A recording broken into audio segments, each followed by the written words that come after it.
Welcome to the Evolution Partners podcast, where I talk with the world's leading thinkers, planners and doers who are helping to build great companies in their own way. We learn how the work they're doing is creating an impact and get to know a little bit more about them and what makes them tick. This episode is brought to you by Evolution Partners, where we help leaders to confidently build enduring great companies using our proven, structured, strategic planning process that ensures you build and execute the right plan. Check us out at evolutionpartners.com.au. Also, you can check out our books, Made to Thrive, outlining how to be a great CEO, as well as Onboarded, which is about making your new hires more effective faster. Barb de Corti is a remarkable doer. She started off selling microfibre cleaning cloths 30 years ago alongside spruikers at a Perth expo, and has subsequently sold over $1 billion of cleaning products, that's billion with a B, through her business ENJO Australia and Santé skincare. Barb's an avid learner. She's a self-confessed fitness junkie, having run a few marathons and exercising daily. She's also a sustainability advocate, with her business being carbon neutral, sustainable through recycling, and having a fair supply chain free from forced labour. Barb, welcome to the podcast. It's wonderful to have you here.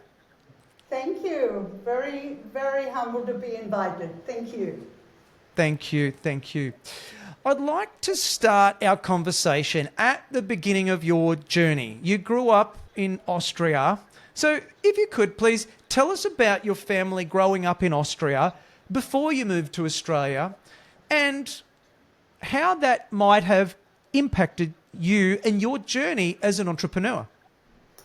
Okay, I'm the oldest of 8, so which in itself is just in itself. When you're the oldest of 8, you're constantly managing people. And because, there's always a sibling coming along, you had to look after. You are more involved in grown-up conversations because you get responsibilities given at a very early age. And so when my sisters and brothers came along, and I was about 6-7 years old, it already started at that level where basically, well, you should know better, you are older, or you look after your brother and things like that, because we had a farm as well, so Mum was constantly working and she was constantly pregnant. So, it was full on. So my dad then died when I was 6 years old, my paternal father, and which was devastating because we were very close, and I really didn't realize how much it impacted me just later on in life, because I was very fortunate that the priest of the village basically said to my mom, well, you better get married soon because you have 3 little kids and a farm to run which is in debt, and within a few months people have forgotten that you just lost your husband and nobody will help you. So lo and behold, Mum was married again a year later, and to a wonderful, wonderful man, and my stepfather. He couldn't have asked for better. So anyway, and with this, of course, came fresh children. So at the age of 9, I got my beautiful sister Rosemary. And this is basically where I grew up very, very quickly, because, as I said, Mum was constantly pregnant then and working at a farm, very hard working family. Dad was still working as, he was working on road safety and all those things. So he had a full-time job and a farm to run. So you grew up with you just had to do, when you came home from school, the first things you did is clean up the Lego, do your homework, go and help Mum cooking. And so you never ever not worked, and which at the time that was my world. So I didn't really give it much thought. But what I had, which my parents, neither of them had, it was a sense of I didn't want to be like this from a very early age, because we never had any money. And we had this farm where the so-called very wealthy people came at the market. We went to market every Saturday, and they would pick up eggs, meat, fruit, vegetables, and they just put it in a book. So they run up debts with us, you know. Oh, just put it in a book, and I'm gonna pay you. And then it came to the point, I was about 9 years old, and there were like 20 people owing us money. And but Mum was too embarrassed to ask. Oh, you can't ask, she is the doctor's wife. Or you can't ask because they own a shop. Or you can't ask whatever reason. No, it's the priest, you can't ask. And I was 9 years old, and I wanted to go to an excursion, and there was no money. So I said to Mum, I go and ask the people. And Mum said, well, knock yourself out, literally. So I had the little books, and I still remember these dinky little brown books with tiny handwriting, what people purchased. I added it up with my dad, how much people would owe us, because my dad was just amazing in math. And then I would go from one to the other. And I said, well, I'm just coming here to collect what is owed. It's a 9-year-old. And people were going, oh, aren't you sweet, you know, I haven't got any cash at home, you know. And I said, okay, that's okay. The amount is such and such, I will be back tomorrow. Okay, I'll be back tomorrow, I will be back the day after. In the end, they paid me. So it took me about 3 months to collect all the money of 20 people, but I got it and I could go to excursion. So what I then started, every month, I started collecting that money from people which owed Mum and Dad. Because and this is where I also learned, if you don't ask for things, people just, because of status, or people if you have forgotten, you know, you're not informed of mind, you know. And so I became a debt collector at the ripe age of 9. I did it up till I left school. And left school at 16, I think. And then I took on a degree in bookkeeping. And I studied that for 3 to 4 years. And I love numbers, absolutely love numbers. And funnily enough, well, it's actually not funny, I'm an introvert. But at the same time, I'm ADHD. So I'm a fidgeting introvert, so I can't focus too much too long. But books and numbers always, or bookkeeping and numbers always fascinated me, because if you can measure it, you can achieve it. So very goal-driven. Yeah. So my learnings from my family was, up till about forever actually, hardworking, very loving, very caring family, and always had enough food, but never enough money. And also what I learned is that pride comes before the fall.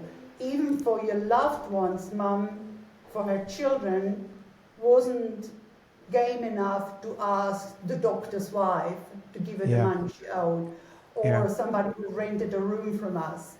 So that was a good lesson to learn, because in business, very often, especially new business owners, fail because they haven't planned well enough and not asking for what is truly theirs, you know. So so that was me up till about then 18.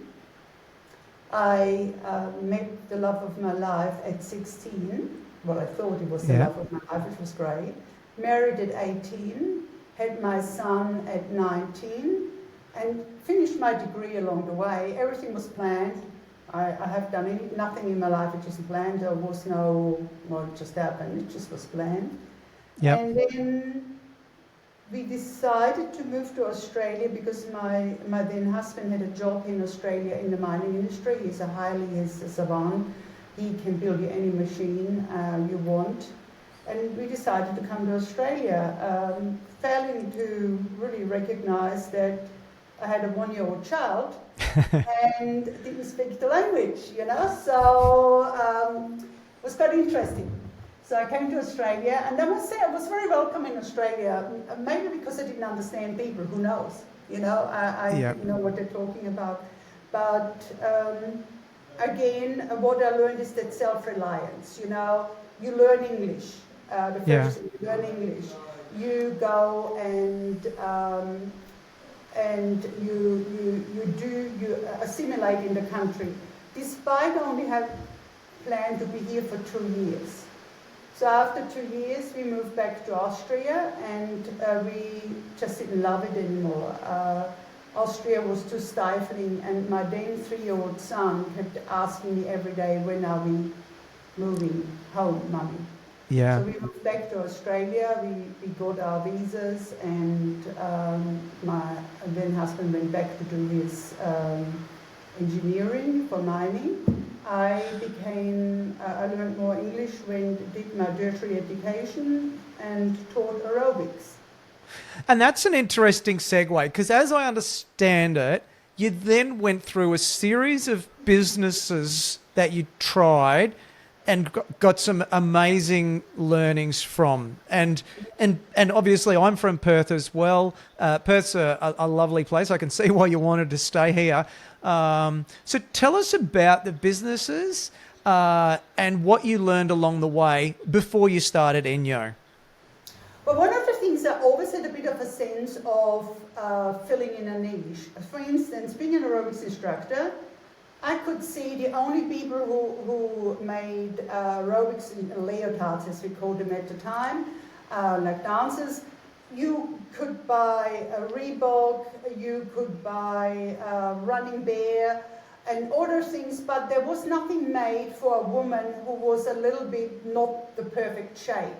So anything above a size 12, you couldn't find a leotard which fit you without cutting you in half, or you looked like somebody put a sausage into something, you know. So I started making leotards for women who were above size 14 and a normal size, as I would say, a normal healthy size. So that was my first business. It was called Beware. I also made tracksuits, leggings, all those things, and sold it through various aerobic studios, which was very successful. And that started to bore me then, because a lot of people came along and started doing similar things, so I let that go. Then, well, didn't let it go, I basically sold that. Then I decided kids' clothing was another business which didn't really fulfill my need.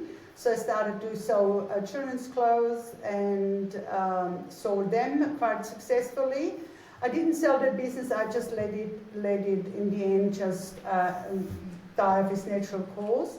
Oh, the first business I had was making cakes. Black Forest cakes, that was my first business. You wouldn't believe it, I sold a cake at the time, and we're talking 35 years ago, 38 years ago for $40. And wow. I mean, the ingredients were just a higher standard, but I sold those cakes literally like hotcakes. It was just, I earned more than my husband in his mind. Wow. So again, I saw a need, or I would talk to people about it, and was, oh, would you make, or I would make a cake for parents and teacher night or something like that.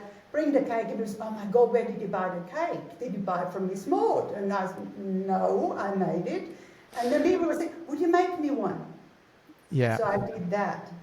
Because Miss Maud, at the time, Miss Maud, Swedish patisserie here in Perth, the specialist in European sweet goods, let's say. Yeah, she was, and I was her competition. So I love that. And then I had another business where basically I took people walking. So I created a walking group, charged people $3 for and I did a course in how to run a walking group, and had up to 30 people walking with me twice a day, one at 6 o'clock in the morning, one at 7 o'clock at night. So again, a good money spinner. Did that as long as then I could see there were less and less people coming, but there was no investment besides me walking, so I wasn't overly concerned.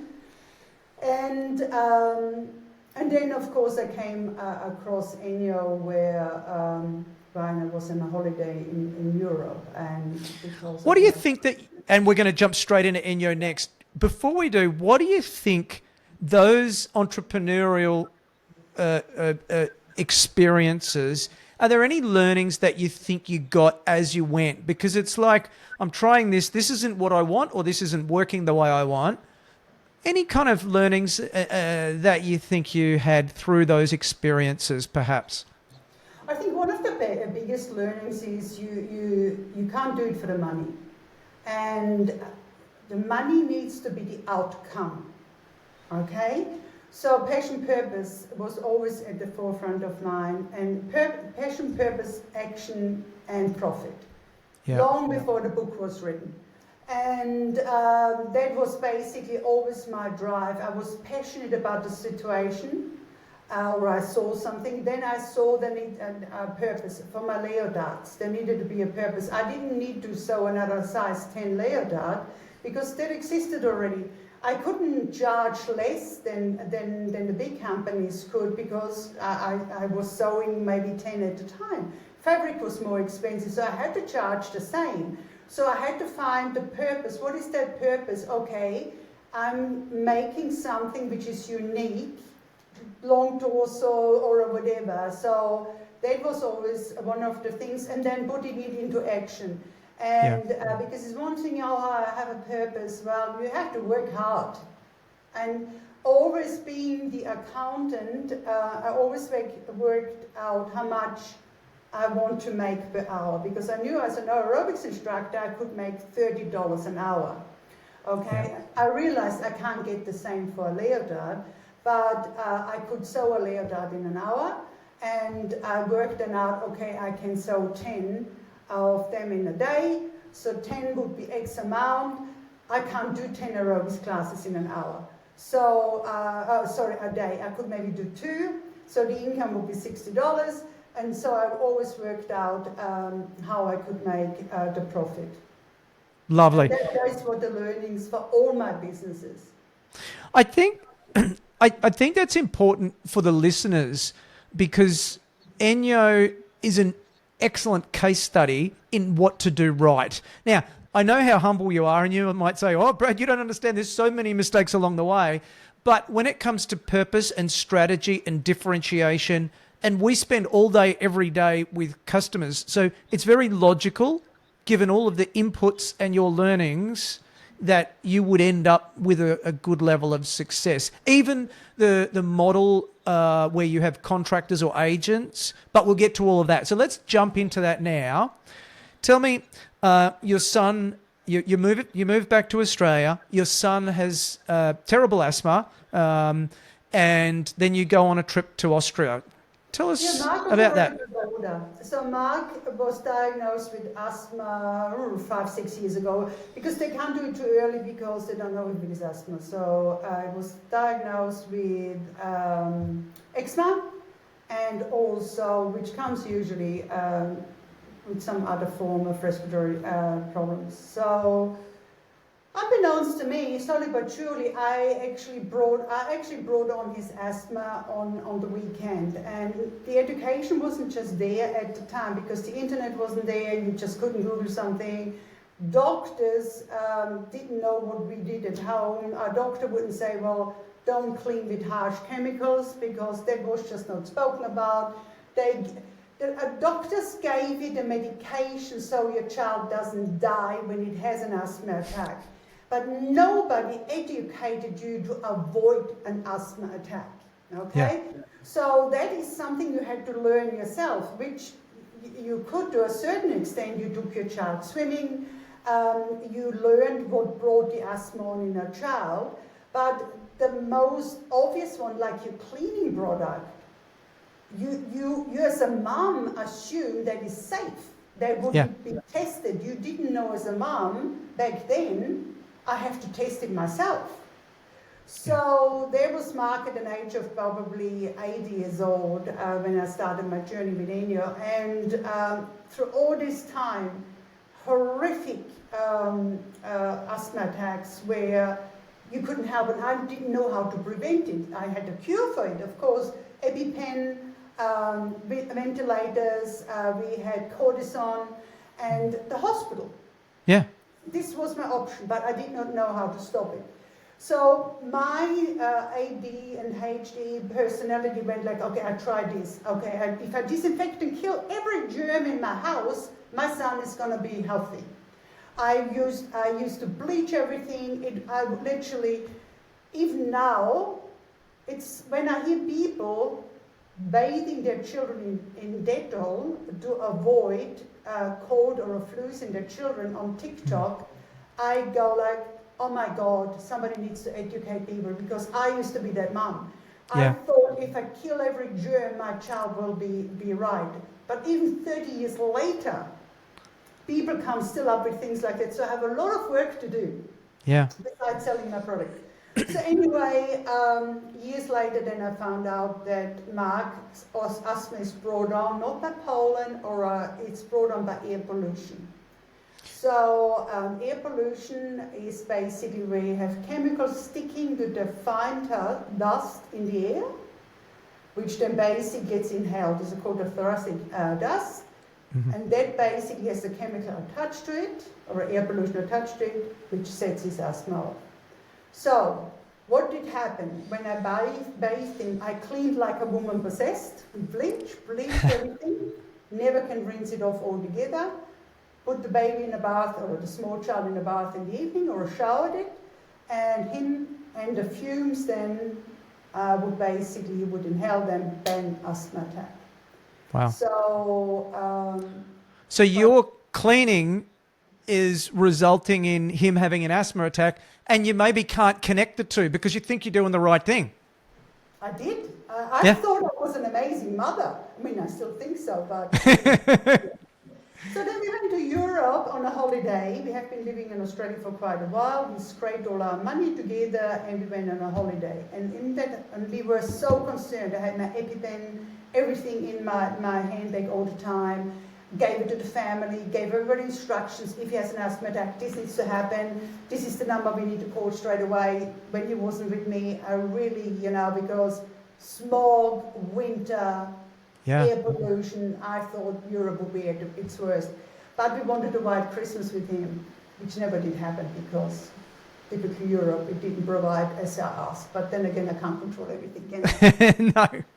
But we did stay in a house, my mother-in-law's home, and she just started her ENJO journey. She was an ENJO consultant, so her house was cleaned only with fiber technology and water, and has been for months, and she kept on going, oh, I only clean with water and this cloth, and I went like, bullshit. I disinfect. So I was really concerned about my child's health, and I said to my husband, I said, well, Mark's father, we need to stay with my parents because I know at Mum's place I can clean the way I want to.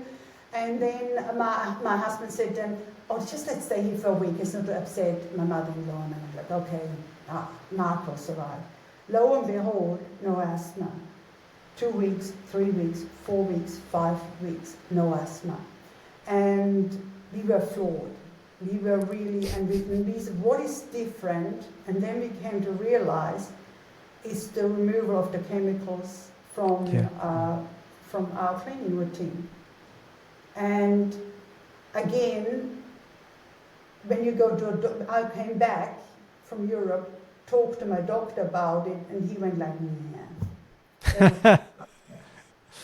And I said, okay, just like, I'm going to bring some products in and just start using them. And this is what I did for a few months, and because my mother-in-law gave me only 2 little cloth, or forever generous. She's dead now, I shouldn't talk ill of her. But not that I talk ill of her at all. Yeah, but she was challenging. Another learning. And you learn a lot from challenging people. Absolutely. That's the journey of growth as an individual. Yes. And I tell you what, we can learn a lot from mother-in-laws, and my daughter-in-law, she's an amazing human being. Oh my God, she has me so sussed out. She doesn't listen to me. She just goes like, yeah, no.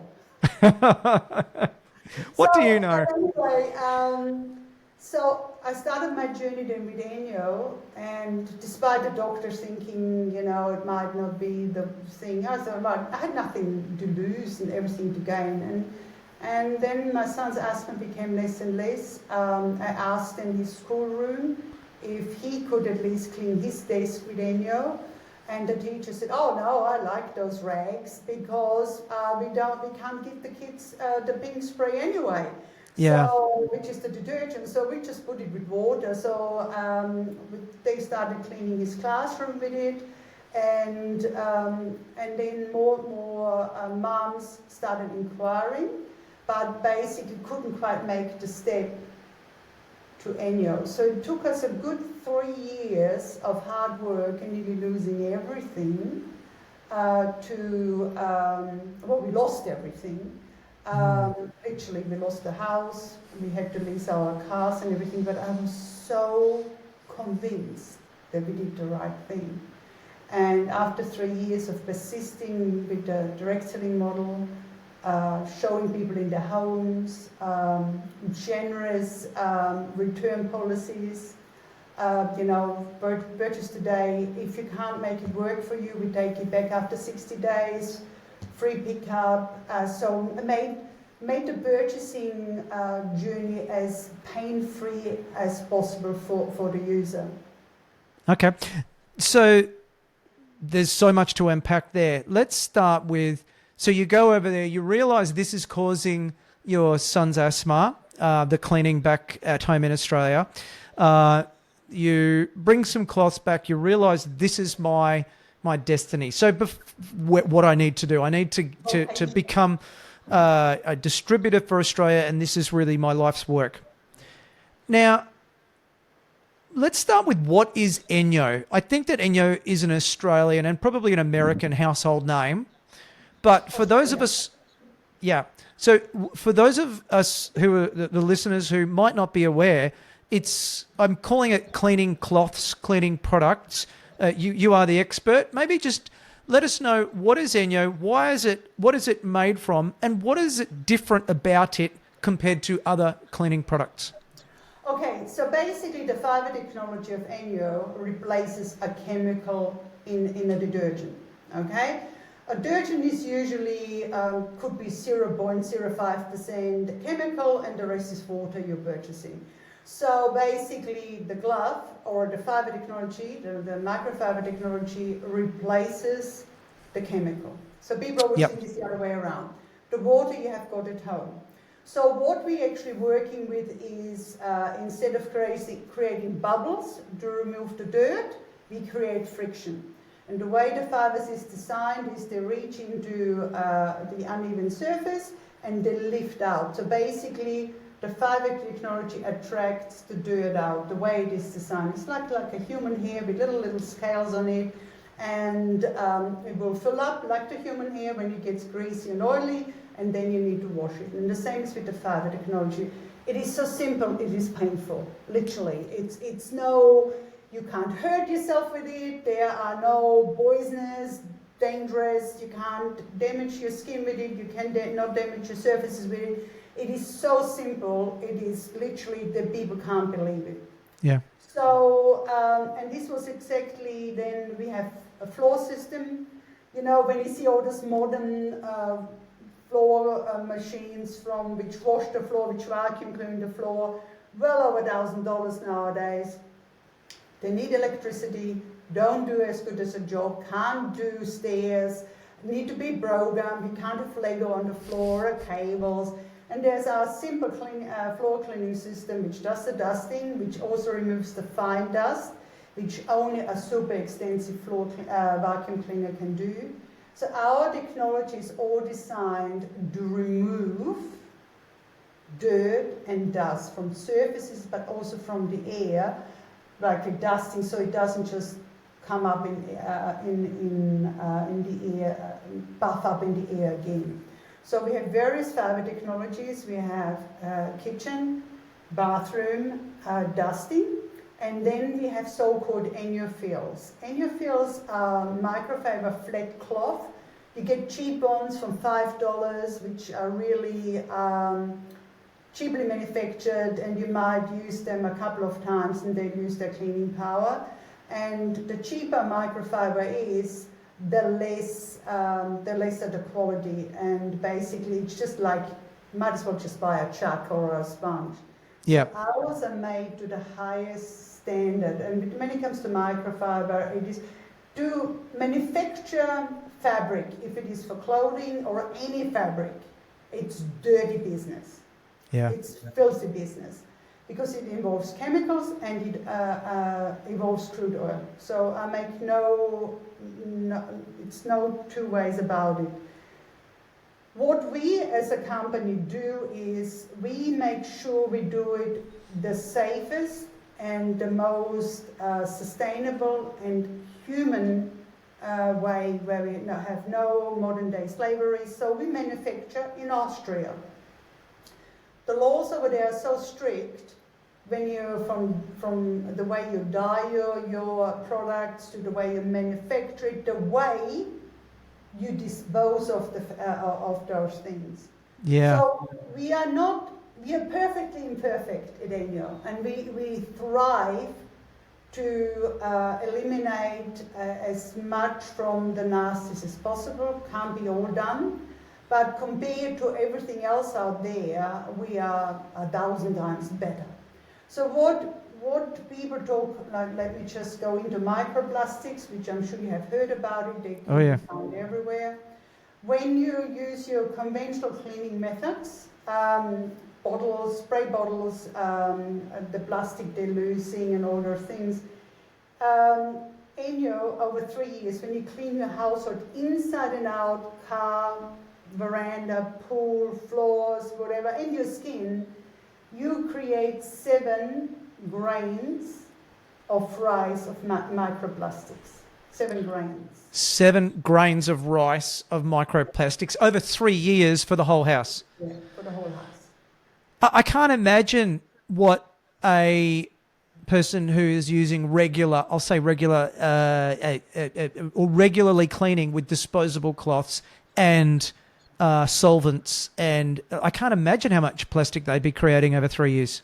Oh, it's tons. It's literally, and what the biggest killer for the environment right now are the wipes. So you use a wipe and they're all made of plastic. Yeah, the packaging says you can recycle me, but let's face it, you just cleaned an area. How can you recycle this? It doesn't compost. We have tried, because we don't want to poo-poo, wipes or other ways of cleaning. We just want to introduce people there is a more sustainable way, a cleaner way. Through the COVID period, all our customers, including us, and obviously ourselves, we only cleaned with ENJO. Yeah. We had no more incidents or anything like that. We clean with ENJO. Disinfect afterwards if you needed to, but we clean 6 times better than any conventional cleaner. And then we have, it's not something we made up, because we had, we need a good story. We have German laboratories. I have to stop doing this, it annoys my granddaughters. Why are you doing this, Granny? Sorry, me already. So we have all the proof as well, because we deal in facts.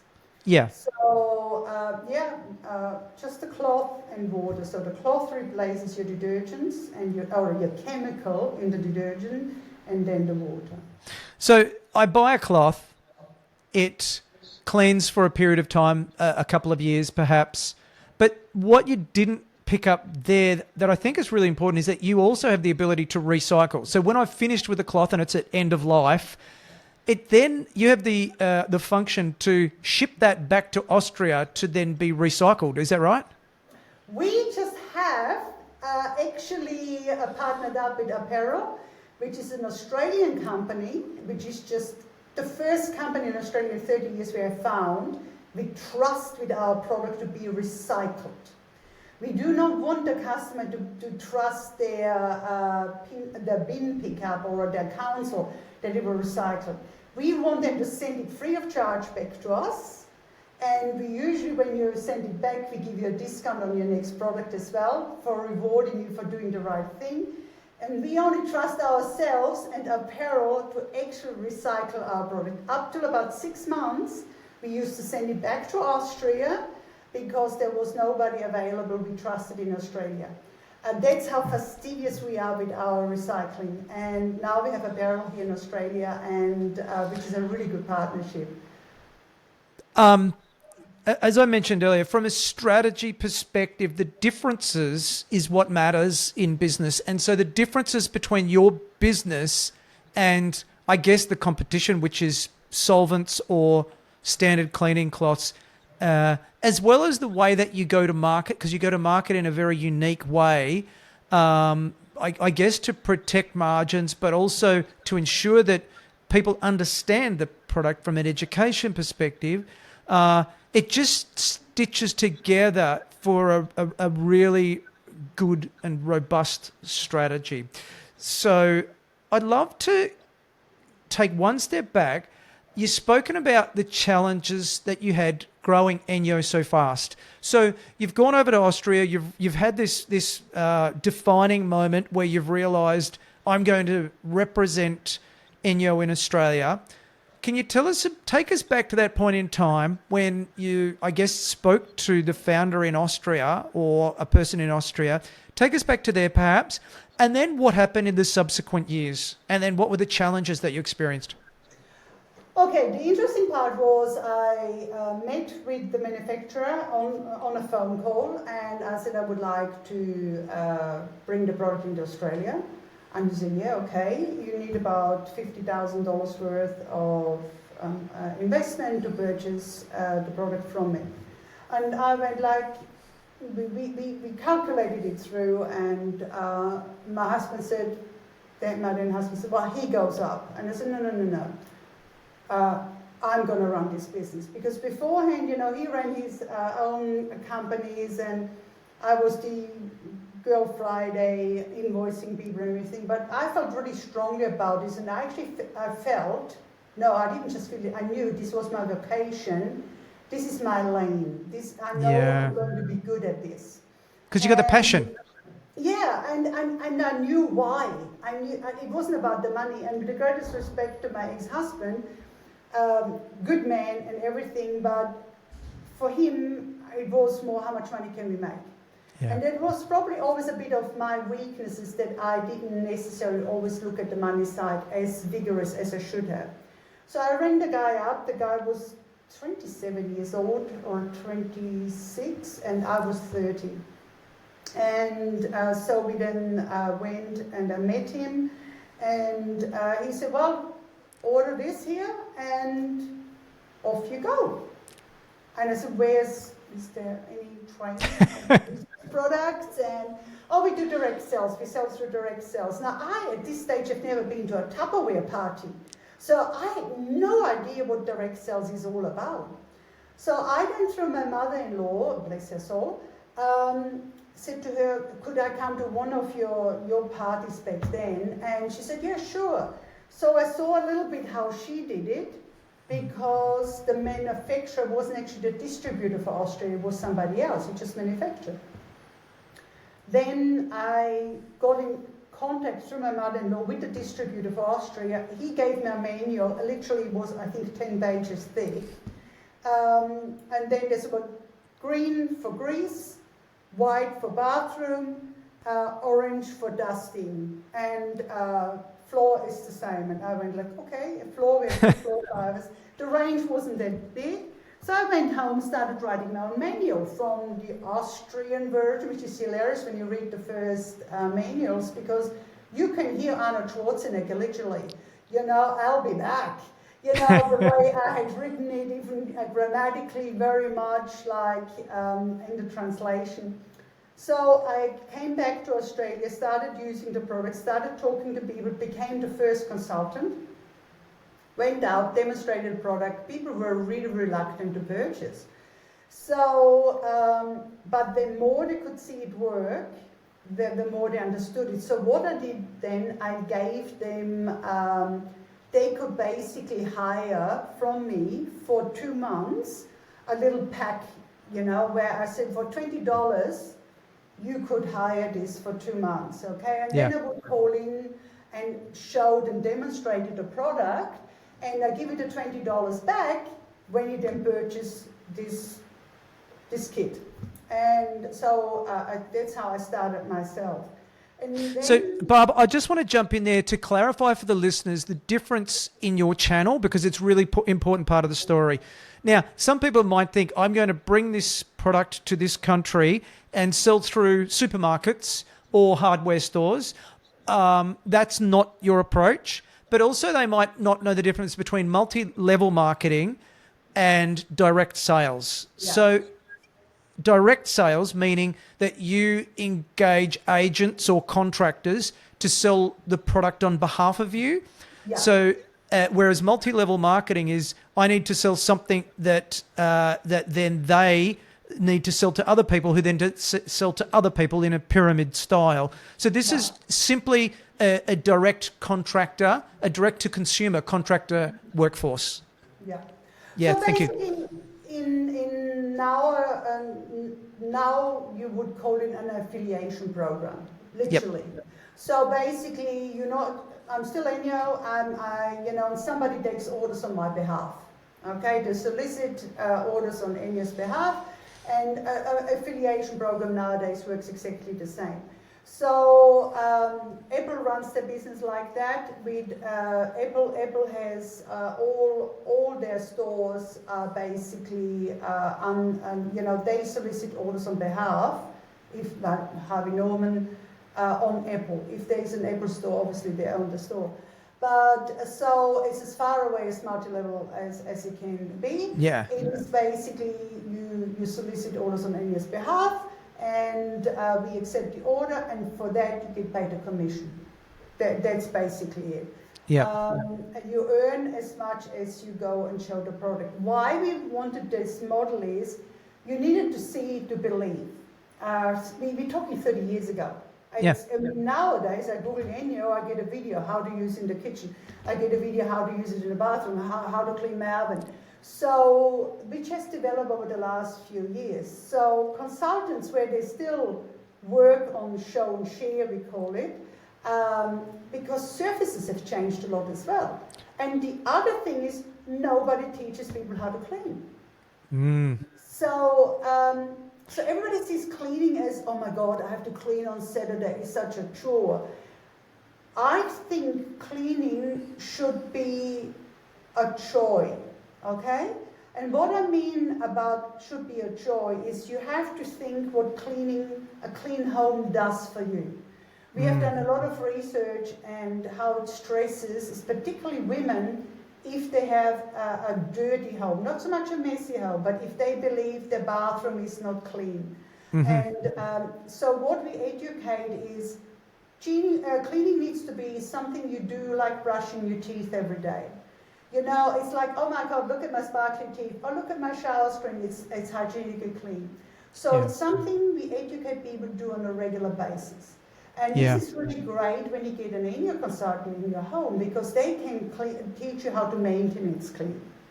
Yep. The product doesn't need to be taught how to use. I mean, you're using water on a glove. If it drips down your elbow, okay, you have a wet elbow. And if you use too much water, the surface is too wet. Next time you use a bit less. Algorithm is a no-brainer. You haven't killed yourself with chemicals yet. With chemical cleaners, you can't you yourself with ENJO.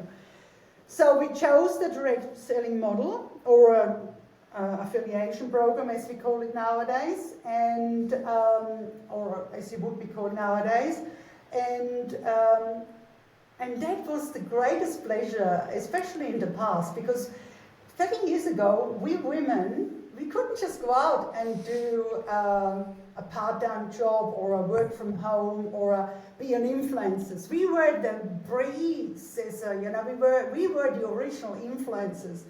We talked to people, word of mouth, and we were the original influencers. We were the OGs.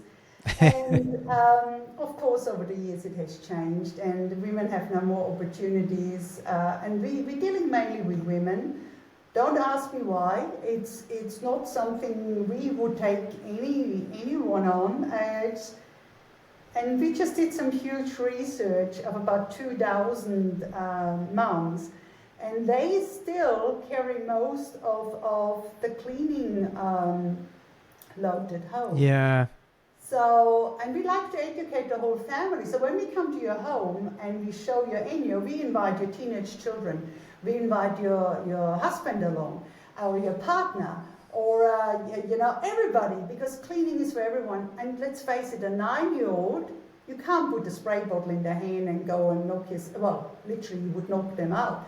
But with ENJO, you can start very early to teach them. So that's a great choice. Wonderful, thank you. Let's go back. You've established the business. You started off in an expo in Perth selling adjacent spruikers, as I said, and then you get a bit of success. The model starts working. Take us back in time to that point, because then you said something really interesting, which is, I lost the house, I lost the car. How did this come to be? Because from the outside, it might appear that success is a linear path.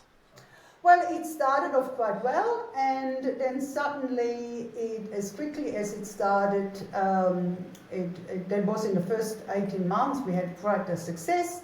So we thought then we move out of our garage, we move into a flash, it wasn't a flash office, but we needed a warehouse, and me not doing demos anymore. We had 3 people doing demos, and everything really went well.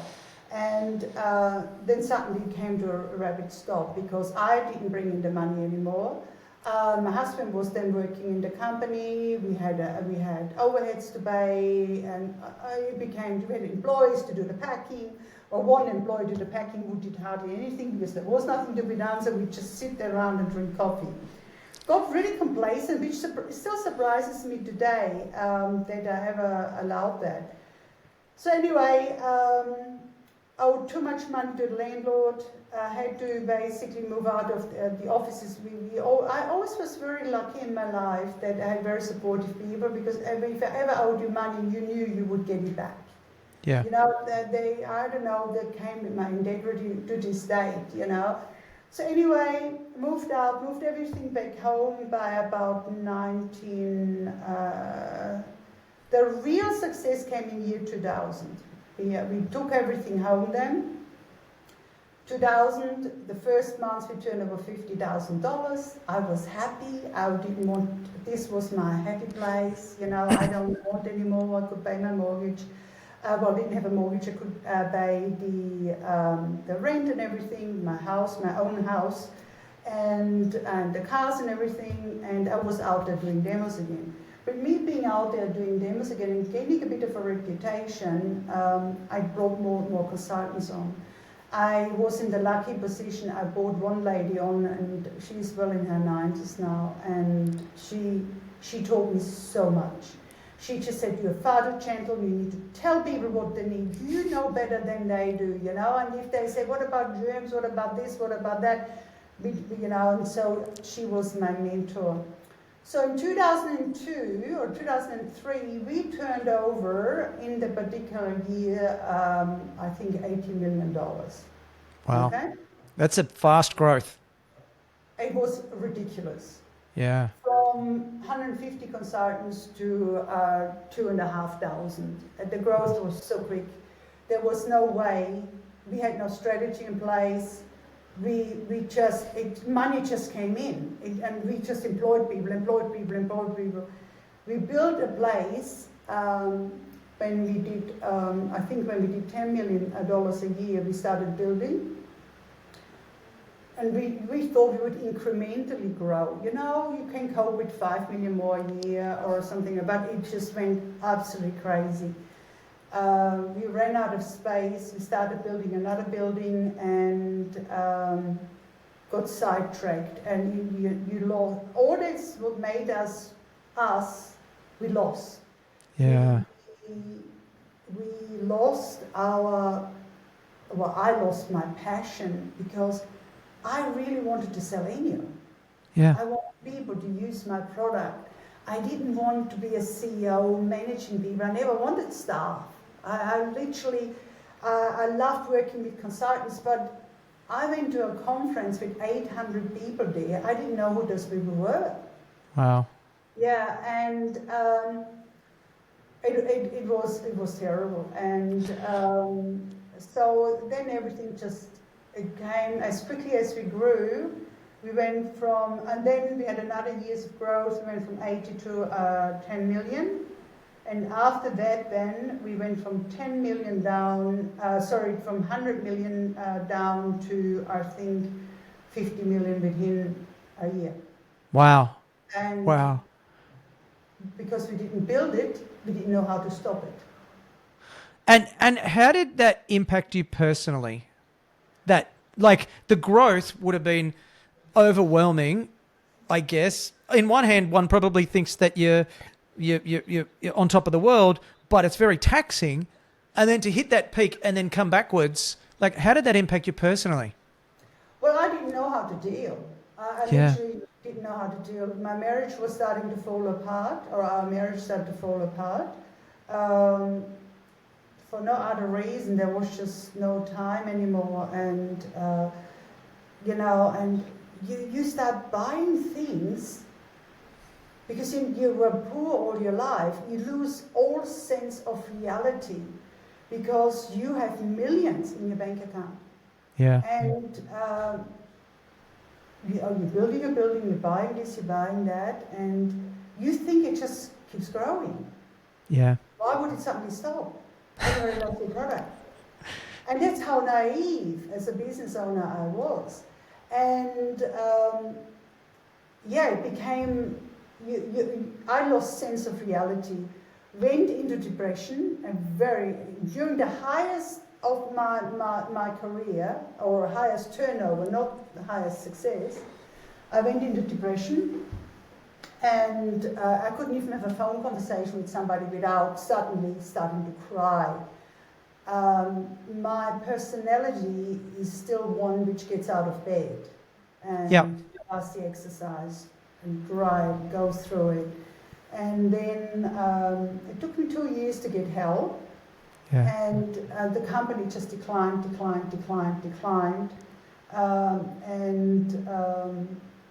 Suddenly we had debts. And how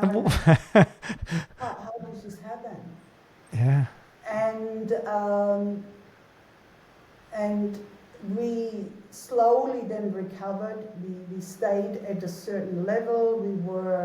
It was, Hans and I divorced, amicably divorced, as amicable as can be, and then suddenly there was me, totally responsible still for 60 staff and for about 1,000 consultants.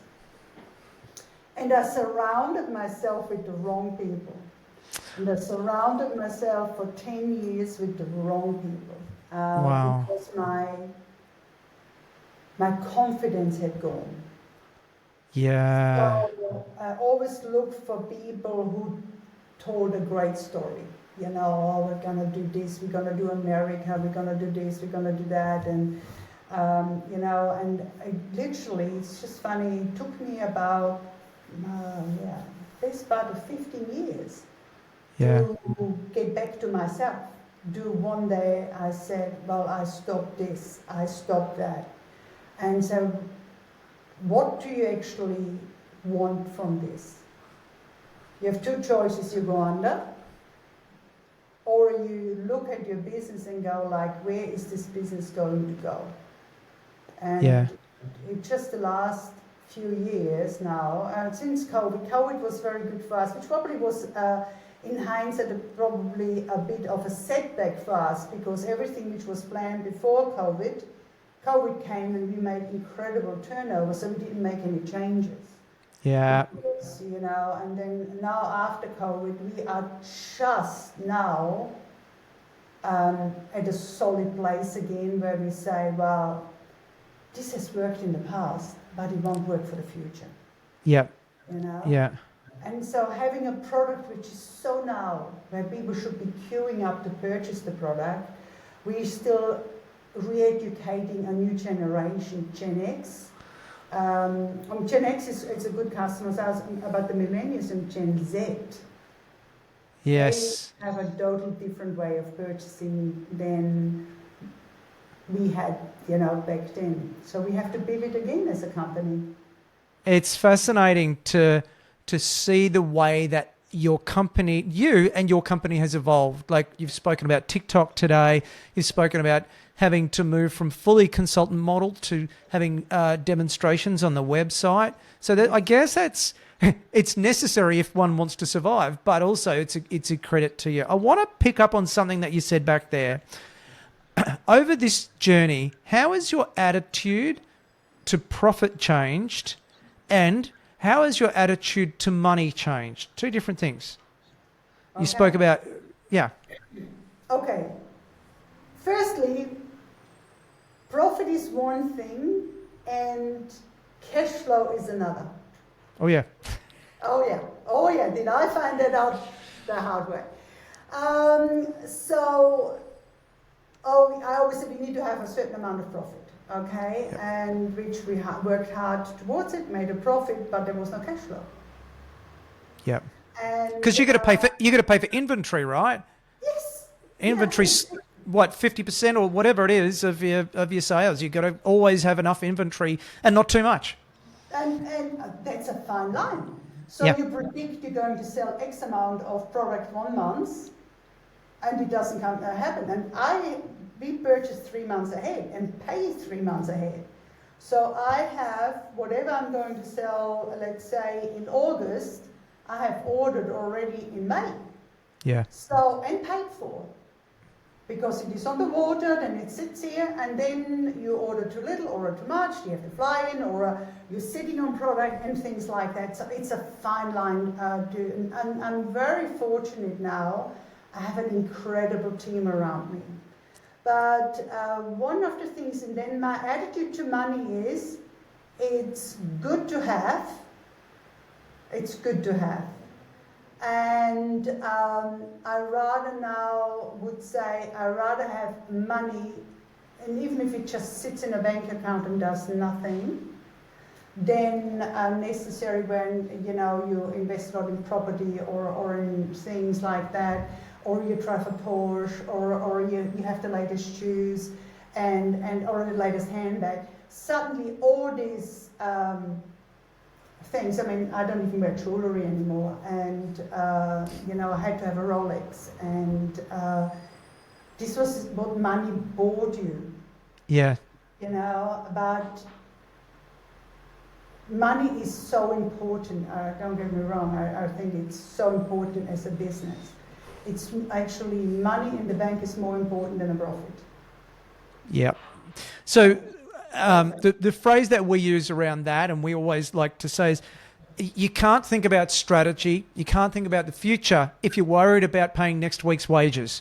Exactly. And yeah.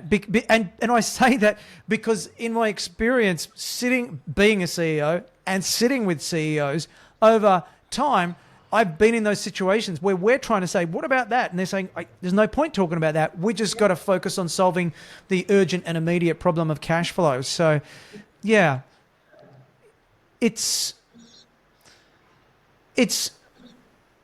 interesting to see how now you're saying that you have a renewed sense or a renewed success, and the way that attitude to profit and perhaps budgeting and discipline and the necessity to have a cash buffer, let's say, has evolved over time. I think also, when you're 30 years old or 40 years old, you go like, oh, plenty of time.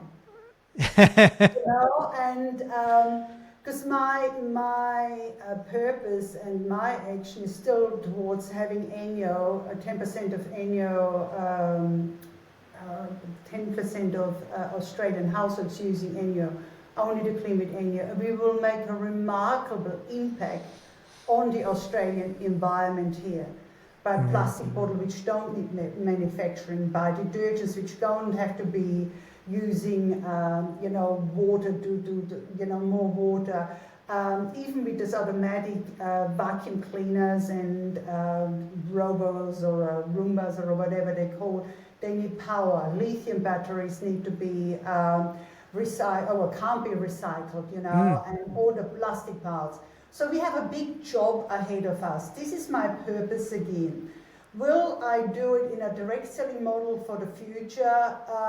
That still has to be seen, because, as I said before, you have to be with the times. Because if people feel more comfortable to purchase online and have a good video, you need to offer. You can't be stuck in the past, that's what I'm saying, you know. Yeah. What served you, even 5 years ago, doesn't serve you anymore right now. And I think a lot of businesses, including myself, we try to hold on or emulate what once worked, but it won't work again. Whatever worked before COVID doesn't work after COVID. And any company who asks everybody to come back to an office just straight after COVID was just, you know, was just delusional. Now, where we see again people need connection, people are more happy to come back 3 days to the office. Yeah. So everything takes time to evolve.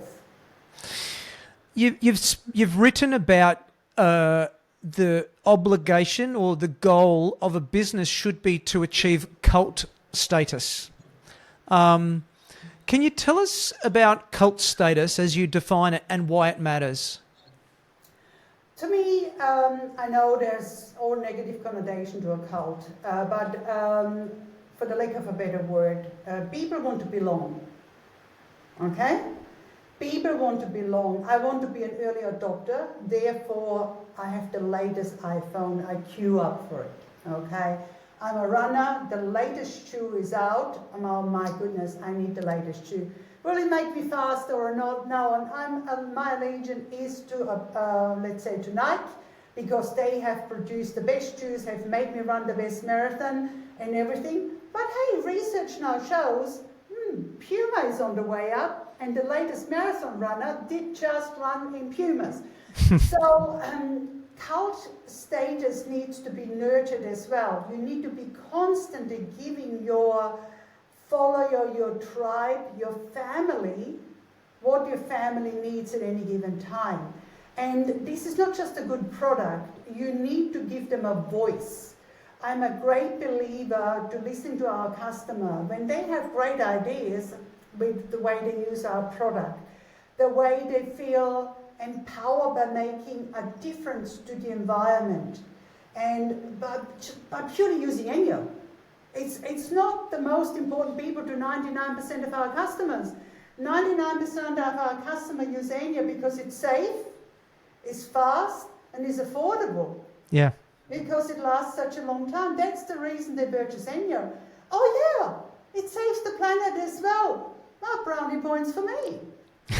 Yeah. You know, because when you're under the crisis we are feeling right now, financial crisis, and people are doing it tough, yes, I would like to care about the environment and would like to buy an electric car, or I would like to do X, Y, Z. Hey, but I can't even pay my mortgage and you want me to worry about that? Yeah. It's not going to happen. We have to fulfill that our customer is currently having an open wound. And it's our job to mend that with the reassurance and that they're making the right choices for safety, for efficiency, so to be with their family, and affordability, and the planet. That's, wonderful. The first three is our first responsibility. Yeah, it's a necessity. Currently, I'm writing my fourth book, which is about building a better business rather than a bigger business. Okay, so the working title is Bigger Isn't Better, Better is Better. And it speaks to the importance of, well, frankly, so many of the things that you've done, perhaps unwittingly over time, about building a better business on relevant fronts. So for you, how would you define a better business? Well, the business I'm running right now is the best business I have ever run. Not with the most turnover, not with the most profit, and not with the most cash flow. But the business serves its purpose of helping people for their health, for the environment, and it's more customer-centric than ever. And to me, if you can serve humanity, that's the best business to be in. It's so funny because so often, having asked that question a lot now, so often themes come back to something like what you've said with different contexts. So thank you for sharing. What is a book that you might recommend for our audience? I know you're an avid reader and seemingly always have a book on the go. What's a book that you might recommend for our audience? A book from 2008, Irrationally Predictable. Oh. It's an oldie but a goodie. They don't even use yet online. They only use the website. But I learned a lot from it because we're all irrational human beings. And so it's a good book to read. And because if you know how your customer will start irrationally reacting, you can create more predictable ads, reels, education, interactions. Blogs, interaction. Because we made a mistake as ENJO. We wanted a round peg, which is us, and the customer is a square. We wanted that round peg fit in a square customer. And we weren't serving the customer, we were serving ourselves. So we had to learn what the customer wants. Wow. How does the customer want to purchase? What does the customer love about sustainability, environment? What does the customer want? So we both had to become round. And we irrational human beings. I mean, how often have we purchased something, you go afterwards, what made me purchase this? Yeah. And there's no rationality to it, but something spoke to you. It's a connection. I love that. Irrationally Predictable. The book, we'll put that in the show notes. How can people learn more about you and your business?